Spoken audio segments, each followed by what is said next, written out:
E sobre também este assunto, para comentar, está em estúdio nesta edição do Meio-Dia Pedro Gonçalves, que é economista e convidado habitual desta edição à terça-feira. Olá Pedro, muito boa tarde. Boa tarde. Começando pelo assunto que está a marcar a atualidade e que pode aqui estar também a abrir uma crise política. Era este o discurso que esperava ontem do Primeiro-Ministro? O de ontem achei pouco interessante e pouco relevante. A justificação não acrescentou nada, as explicações não acrescentaram nada de novo. A grande questão para explicar, que o Primeiro-Ministro devia ter explicado, era a necessidade deste PEC. Porquê é que este PEC é necessário? Porquê é que estas medidas são necessárias? E porquê é que é necessário apresentá-las em Bruxelas e não em Lisboa? O Primeiro-Ministro diz que é normal antecipar este PEC em Bruxelas. O PEC, nós temos um PEC que vai até 2013 neste momento. Isto é um extra PEC. E, portanto, são medidas adicionais para 2011, são medidas adicionais para 2012 e para 2013, e são medidas que não se percebe a necessidade de as apresentar agora, quando nós, teoricamente, nas palavras do Sr. Primeiro-Ministro, dependíamos de nós próprios. Se nós dependemos de nós próprios, não precisamos de apresentar este PEC em Bruxelas. Nós precisamos de apresentar este PEC em Bruxelas por uma razão simples e óbvia, é que precisamos que a União Europeia nos continue a financiar. E o leilão da manhã vai ser desse exemplo, os leilões seguintes vai ser desse exemplo, e, portanto, nós estamos a seguir uma cartilha económica que está a ser definida em Bruxelas, para não dizer em Berlim, à margem dos portugueses, à margem das instituições portuguesas, num procedimento do ponto de vista à margem dos partidos, à margem dos partidos, à margem de tudo. E, portanto, isso é justificação para tal. Porque 2 dias antes estava tudo a correr muito bem. E, portanto, se 2 dias antes estava tudo a correr muito bem, isso deveria chegar para os mercados. O problema, a meu ver e na minha opinião, o problema dos mercados não é acreditarem já na mensagem.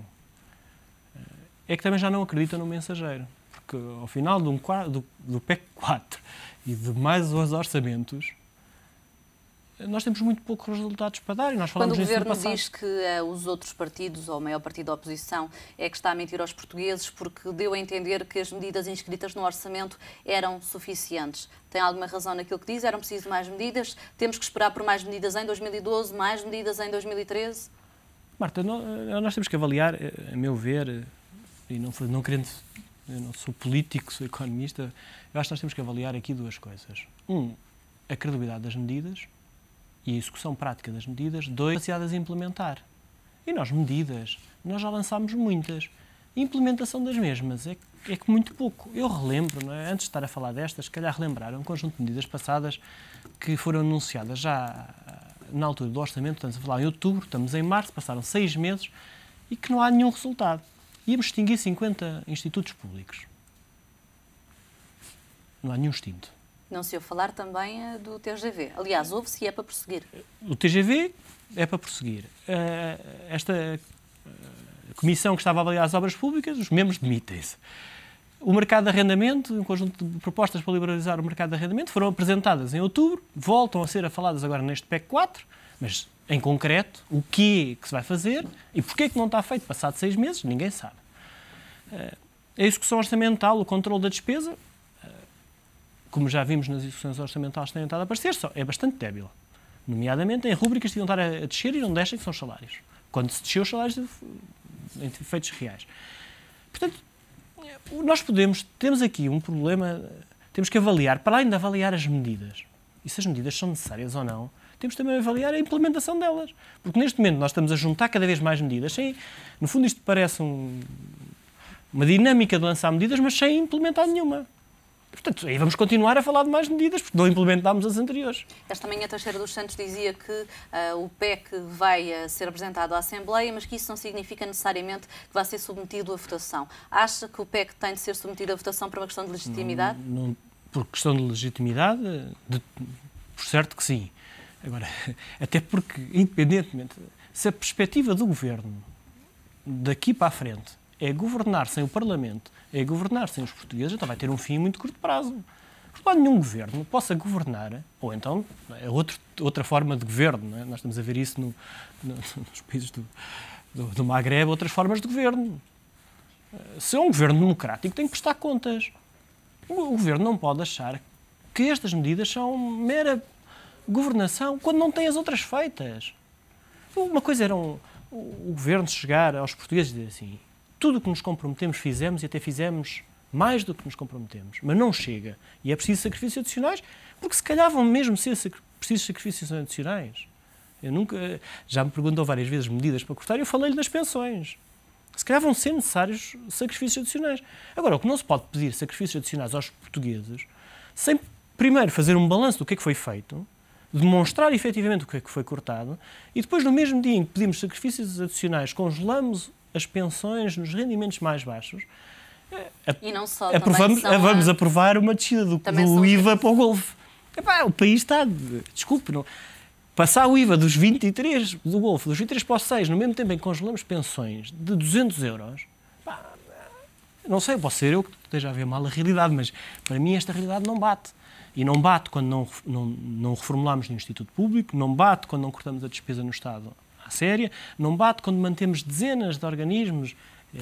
Ainda ontem se falava novamente nos governos civis que ninguém sabe realmente para que servem e custam 40 milhões de euros por ano.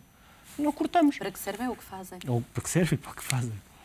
Portanto, também são, Pedro, acho que há aqui... as pensões mais baixas que vão pagar mais impostos, porque até foi um estudo da KPMG que fez uma simulação que mostrou que, como já há tetos para os rendimentos, para as pensões mais altas, 4 são as mais baixas que vão pagar mais impostos. Marta, o que nós estamos aqui a falar, em termos de pensões, é congelar o IAS, quer dizer... E está congelado este ano, e congelado até 2013, quer dizer, grosso modo, só por efeitos de inflação, tirar às pessoas 10% do seu rendimento. Ora, em pessoas com rendimentos destes níveis, tirar 10% do rendimento é brutal. Não estou a falar nas pensões acima de 1.500 euros, ou até nas mais altas, que se calhar o corte ia ser mais do que os 10%. Estou a falar em rendimentos, é nível de pobreza, não é nível... Estamos a falar em pessoas. Portugal tem cerca de 18% da população que vive no limiar da pobreza. Isto vai ter um impacto brutal nesses indicadores. Quando temos um conjunto, e é evidente, um conjunto de máquina do Estado onde não foi mexido. E acho que, na minha lógica, na minha maneira de ver, antes de cortar, onde é mais fácil, obviamente é muito mais fácil cortar nas pensões e congelar IAS, porque isso é automático. Eu chego ali e digo, congelei. No dia a seguir, programei os sistemas informáticos, não pago. Em relação agora, Pedro, mexer na estrutura do Estado... de flexibilização do fundo, o Governo estava muito confiante que esta poderia ser a solução, a flexibilização do fundo poderia ser uma espécie de ajuda mais ligeira, sem o FMI, mas hoje há indicações em contrário. A ministra francesa vem dizer que a flexibilização só com o FMI. Marta, também aqui ia faltar à verdade, não é? Nós estamos a querer mentir a nós próprios. Como assim? Já pedimos ajuda, mas não dissemos a ninguém. Nós estamos a ser ajudados. Porque senão não fazia sentido este PEC, não fazia sentido apresentá-lo em Bruxelas e ir discuti-lo para Bruxelas. Se nós estivéssemos como um país independente, do ponto de vista financeiro, não tivéssemos a necessitar de ajuda e não necessitar que o Banco Central Europeu comprasse a dívida pública, nós não gostávamos de apresentar este tipo de PECs, nem apresentá-los fora do país. Se isto ainda estivesse nas nossas mãos, isto era feito cá. Isto não está a ser feito cá porque nós estamos a ser ajudados. O que não queríamos que acontecesse, ou se calhar o Governo não queria que acontecesse, é que não tivéssemos porque politicamente esse carimbo será muito negativo.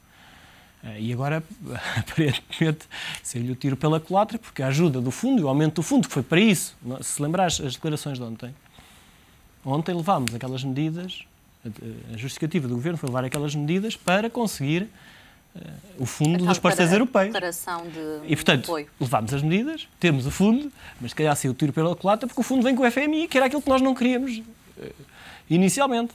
E, portanto, ainda torna a coisa mais ridícula e mais obtusa. Acha que o Conselho Europeu de 24 e 25 de março é que vai ser o ponto decisivo ou esta crise política vai rebentar antes do Conselho? Eu não tenho competência para fazer análise política, mas penso que, para mim, e neste contexto e nesta linha, é claro que o Governo está a perder margem de manobra a cada dia que passa e teve um conjunto de coisas que correram mal. E acho que vai ser necessário a curto prazo haver uma clarificação política que provavelmente terá que passar por eleições, porque o problema que aqui está não é só das medidas, mas também pela inconsequência delas, mas da capacidade que hoje está a ficar claro, não só em Portugal, mas também lá fora, a incapacidade de as pôr em prática. Mas do ponto de vista económico, Pedro, o problema é das medidas ou é da execução real das medidas? O problema é muito da execução real das medidas, porque se anuncia que vai fazer uma coisa, se tem um credor, não é? E é devedor a esse credor, e diz ao credor que eu vou fazer isto e isso e assim para compor as minhas contas. O credor até pode acreditar em si, mas espera, então está bem, Marta, então o que é que vai fazer? Vai fazer isto, isto, isto. Passado 6 meses, foi em outubro, estamos 6 meses depois. Você não fez nada, como é que encararia esse devedor? Se ou fosse a seja, Marta? outro governo teria Tem que tomar fazer medidas iguais ou idênticas? Eu penso que sim, as medidas, podemos discutir algumas e podemos discutir o balanço das mesmas. Se calhar não teríamos que tomar medidas tão fortes ao nível das pensões, principalmente das mais baixas, se tivéssemos tido a capacidade de reduzir a máquina do Estado nestes ano que passou. Pedro, já voltamos a falar mais à frente neste jornal, mas desta vez sobre a greve dos camionistas e que de forma é que estão a afetar a economia nacional.